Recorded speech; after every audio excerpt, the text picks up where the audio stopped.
نوجوان بڑے مصروف انداز میں لیپ ٹاپ پہ انگلیاں چلا رہا تھا۔ تشریف رکھے وہ نگاہیں لیپ ٹاپ اسکرین پہ جمائے اس سے مخاطب ہوا۔ عمار شاہ کرسی پہ بیٹھا اور کمرے کا جائزہ لینے لگا۔ کمرے میں دیوار گیر الماریاں کتابوں اور فلموں سے اٹی پڑی تھی۔ اس کی نظریں دیوار پہ ٹنگی ایک پینٹنگ سے الجھ گئی۔ وہ ایک بے حد حسین لڑکی کی تصویر تھی۔ وہ سفید ساڑی میں ملبوس تھی جس پر سلور نفیس کام تھا اور اکا دکا نگینے چھلملا رہے تھے۔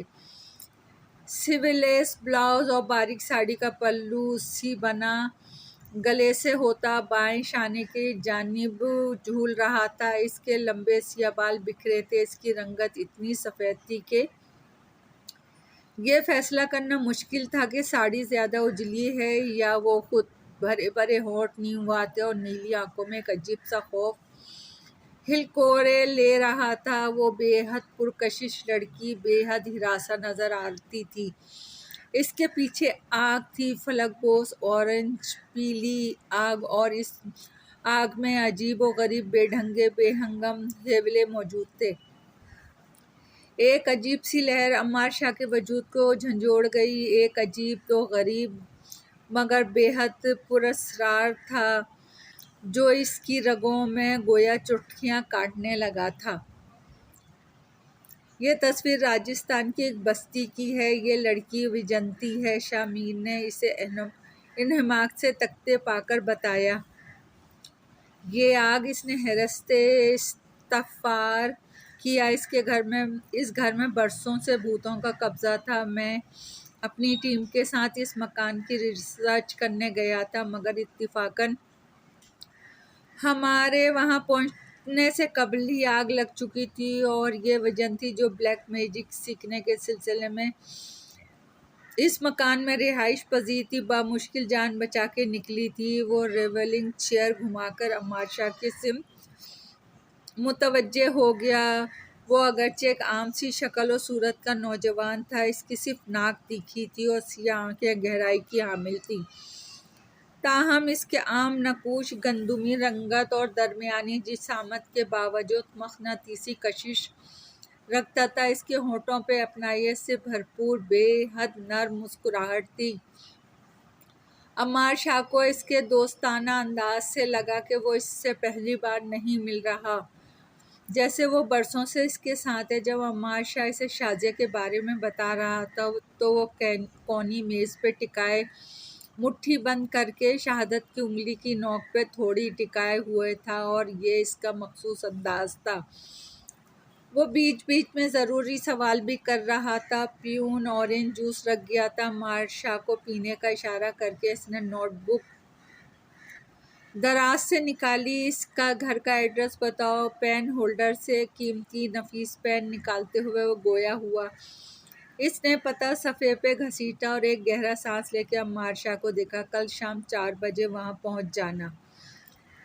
اگر آنا چاہو تو آج مجھے ایک گاؤں جانا ہے۔ کل ہماری ٹیم شازیہ صاحبہ کی بن بلائی مہمان بنے گی۔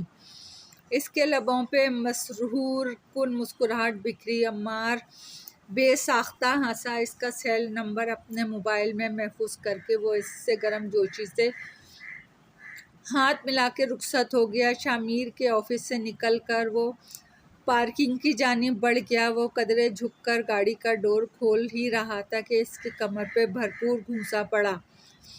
اس کی کمر سنسنا اٹھی۔ وہ اچھل کے گاڑی سے ٹکرایا، پختہ فرش پر جا گرا۔ اس نے قہر آلود نظروں سے حملہ آور کو گھورا مگر وہاں کوئی نہ تھا۔ چند ایک گاڑیاں ہی تھیں اور وہ بھی اس کی گاڑی کے فاصلے پہ تھیں۔ وہ اٹھنے لگا تو ایک بھرپور تھپڑ اس کے دائیں رخسار کا مزاج پوچھ گیا۔ اس کے گال پہ چنگاریاں سے رینگ گئی، آنکھوں کے آگے ستارے ناچ گئے۔ اس نے لاشعوری طور پہ ہونٹ دانتوں تلے دبا کے کراہوں کا گلا گھونٹا اور اٹھ کھڑا ہوا۔ اگر زندگی چاہتے ہو تو شامیر کو منع کرو۔ سرسراتی آواز گویا فضا میں گھل گئی۔ اس کا جڑ بڑا سختی سے بجھ گیا۔ زندگی اور موت، یہ اللہ کے سوا اور کوئی قادر نہیں۔ اس کا سرد لہجے میں کسی چٹان کی سی سختی تھی۔ اس کے ساتھ ہی وہ قرآنی آیات کی تلاوت کرنے لگا۔ اس کے بعد اس کے راستے میں کوئی حائل نہ ہوا تھا۔ یاقوت اس کے گھر میں اس کی منتظر تھی، خود یاقوت کا گھر اس کے گھر سے زیادہ فاصلے پہ نہ تھا۔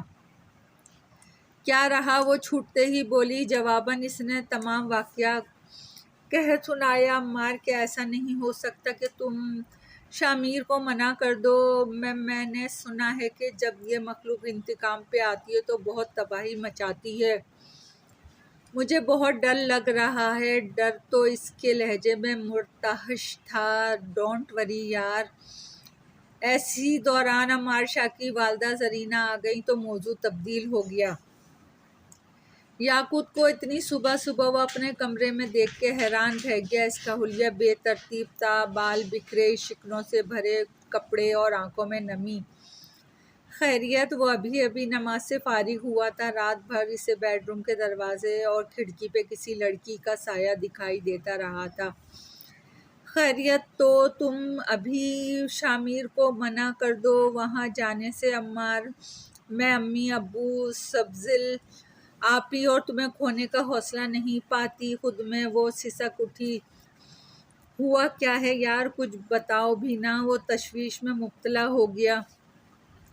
ساری رات عمار، ساری رات میں ایک پل بھی نہ سو پائی۔ شازیہ میرے پاس آئی تھی۔ اس نے صاف کہا اگر تم نے ان کے خلاف کوئی کارروائی کی تو وہ ہم سب کو، وہ بنا بات مکمل کیے رو دی۔ اس ادھوری بات کا مفہوم عمار شاہ نے پوری طرح سمجھ لیا تھا۔ غلط کوئی بھی زندگی و موت پہ قادر نہیں سوائے اللہ کی، اور تم کیا سمجھتی ہو جو رات قبر میں آنی ہے وہ اگر اللہ نہ چاہے تو باہر آ سکتی ہے، اور جو سانس آخری ہے وہ کیا آخری نہیں ہو سکتی؟ نہیں میری جان، ایسا نہیں ہے۔ وہ اسے دھیرے دھیرے رسانیت سے سمجھانے لگا۔ بات اس کی سمجھ میں آئی یا نہیں مگر وہ چپ ضرور ہو گئی۔ شامیر اپنی ٹیم کے ساتھ مقررہ وقت پہ پہنچ گیا۔ وہ لوگ سامان گاڑیوں سے اتار رہے تھے جب عمار شاہ بھی پہنچ گیا۔ شامیر کی ٹیم 4 افراد میں مبنی تھی: سائم رضا، شامل حیدر، ارسلان حیدر اور خود شامیر ہاشمی۔ سائم رضا اور ارسل حیدر مختلف آلات کے ہمراہ اصحابی مقام کے دورے کرنے کی ذمہ داری نبھاتے تھے۔ شامل حیدر تمام ٹیکنیکل معاملات سنبھالتا تھا، عموماً آڈیو ویڈیو ریکارڈنگ کا تجزیہ کرنے اور سمعی بصارت مواد کو ترتیب دینے کا کام کرتا تھا۔ شامیر ہاشمی کا حصہ ہر کام میں ہوتا تھا۔ وہ دروازہ کھول کے اندر داخل ہوئے تو در سرد ہوا کا جھونکا سرسراتا ہوا نہ چھوتا ہوا گزر گیا۔ خلاف توفیق شامیر کو زیادہ مشکلات کا سامنا نہیں کرنا پڑا۔ اس نے اسی گھر کے تہہ خانے میں تلاوت کر کے اور آب زمزم چھڑک کے تہہ خانے کے باہر حصار قائم کر دیا۔ حلق میں چبھتے کانٹوں کے سبب اس کی آنکھ کھل گئی۔ رات کی آندھی تاریکیاں چاروں اور اپنے پر پھیلائے تسلط جما چکی تھی۔ سناٹا اپنے ٹھکانے سے نکل آیا تھا اور اب کسی بھٹکی ہوئی بدرو کی مانند سارے میں چکراتا پھر رہا تھا۔ اس نے بے خبر سوئے عمار شاہ کو دیکھا۔ اس کے چہرے پہ بچوں کی سی معصومیت تھی۔ بے ترتیب بال پیشانی پہ بکھرے تھے۔ اٹھتی ہوئی مغرور ناک کی نوک زیرو پاور کی روشنی میں دمک رہی تھی۔ وہ اس کی نیند ٹوٹنے کے خیال سے دبے پاؤں بیڈ سے اتری۔ اس نے پانی پیا۔ گلاس اب اس کے ہاتھ میں تھا کہ اسے اپنے نام کی پکار سنائی دی۔ اس نے اپنا وہم گردانتے ہوئے سر جھٹک دیا، لیکن اگلے ہی لمحے اس وہم کی نفی کر گیا اور حقیقت کو اس کے سامنے بے نقاب کر گیا۔ تمہارا شوہر عمار شاہ نے ہمیں قید کروا کے اپنی زندگی کی سب سے بڑی غلطی کی ہے۔ اسے کہنا اب سزا کے لیے تیار رہے۔ تم لوگوں کے پاس 28 جون تک کی مہلت ہے۔ اس دن تم لوگوں کو ایسی سزا ملے گی کہ تم لوگ نہ زندوں میں رہو گے نہ مردوں میں۔ میں شازیہ کی پھنکارتی آواز میں زہر ہی زہر تھا۔ یاقوت سن سی کھڑی رہ گئی۔ کر لینا اپنی مرضی، تم نے کتنی منتیں کی تھیں مت کرو ایسا، مگر تمہیں تو کسی کی کوئی پرواہ ہی نہیں۔ تم ایک خود غرض انسان ہو۔ عمار شاہ کیا ہوا ہے؟ وہ اس افتاد پہ حیران تھا۔ وہ واپس آ گئی ہے عمار، شازیہ آزاد ہو گئی ہے، وہ گھٹی گھٹی آواز میں چلائی اور عمار کو رات میں پیش آنے والا واقعہ سنایا۔ واٹ؟ وہ ششدر تھا۔ کچھ نہیں ہوتا یار، زندگی و موت صرف اللہ کے ہاتھ میں ہے۔ وہ اس کا گال تھپ تھپاتا تسلی دینے لگا، مگر یاقوت کسی طور سنبھلنے میں نہیں آ رہی تھی۔ مختلف اندیشوں بھیانک بلاؤں کا روپ دھارے اس کے ارد گرد رقصاں تھے، ادھام سانپ بن کے پھن کاٹ رہے تھے اور خدشات کے زہریلے بچھو لمحہ لمحہ ڈنک مار رہے تھے۔ اس دن پھر اسے شازیہ دکھائی دی۔ اس دن صبح ہی سے وہ بوجھل بوجھل سی تھی، اگر گہری اداسی ویرانی میں گھل کر اس کے اندر ڈیرے ڈالے ہوئے تھی۔ اس دن چونکہ شک تھا سو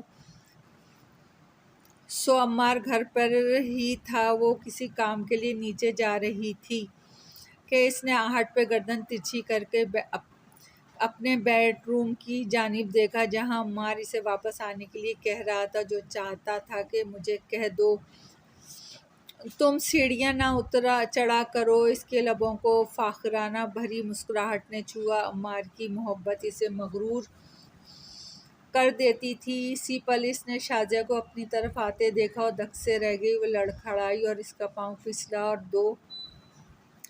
وہ 11 سیڑھیوں سے لڑھکتی چلی گئی۔ یاقوت! عمار چلاتا ہوا اس کی جانب لپکا۔ اس کا دل کسی نے ریل کی پٹری پہ رکھ چھوڑا تھا اور ٹرین اپنی ہزاروں ٹن وزن کے ساتھ اس پہ سے گزر رہی تھی۔ اس کا دل بری طرح کچلا جا رہا تھا۔ وہ دو سیڑھیاں پھلانگتا اس تک پہنچا۔ شازیہ طنزیہ مسکرائی، اسے ہی دیکھ رہی تھی۔ وہ اسے نظر انداز کر کے یاقوت کو اٹھا کے بھاگا، مگر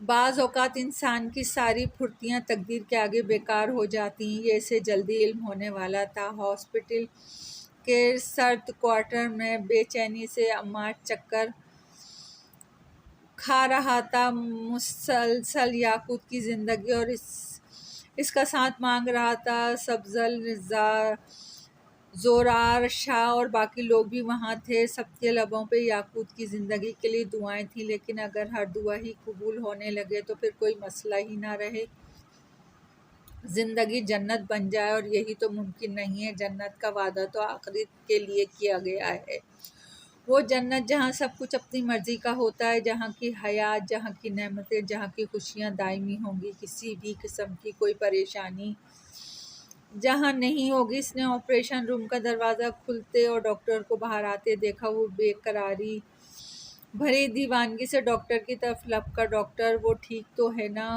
وہ ڈاکٹر کا سپاٹ چہرہ کھوج رہا تھا، خون بہت بہہ گیا تھا۔ وہ ٹھیک ہے نا؟ ڈاکٹر کی بات کاٹ کر وہ بے قراری سے بولا، وہی تو بتا رہا ہوں، سر کی چوٹ بہت شدید تھی۔ اور پھر ڈاکٹر، مجھے صرف یہ بتائیں کہ وہ ٹھیک ہے نا؟ ڈاکٹر تیمور افندی نے بے بسی سے اسے دیکھا، جو صرف ہاں سننا چاہتا تھا، اس کے علاوہ کچھ بھی سننے کا روادار نہیں تھا۔ I am sorry, she is no more. Doctor نے اس کے اعصاب پہ، اس کے حواس پہ بم پھوڑا۔ بعض اوقات کوئی غیر متوقع صدمہ اتنا اچانک حملہ آور ہوتا ہے کہ ہم ڈھنگ سے حیران بھی نہیں ہو پاتے۔ شی از نو مور۔ ہاسپٹل کے سرد کوریڈور میں یہ صدا چکرانے لگی، شی از نو مور۔ در و دیوار بین کرنے لگیں، شی از نو مور۔ زمین سے لے کر آسمان تک ایک ہی صدا محیط تھی۔ یاقوت، وہ بے جان انداز میں ننگے فرش پہ بیٹھا، شی از نو مور۔ اسے لگا کہ وہ مر گیا۔ اس نے خالی خالی نظروں سے اپنے گھر والوں کو روتے دیکھا، پھر اپنے خالی ہاتھوں کو دیکھا۔ اس نے اپنے آپ سے سرگوشی کی، عمار شاہ مر گیا۔ دوستو، ابھی کہانی جاری ہے۔ پسند آئے تو لائک اور سبسکرائب کیجیے گا۔ آپ کی دعاؤں کی طلبگار۔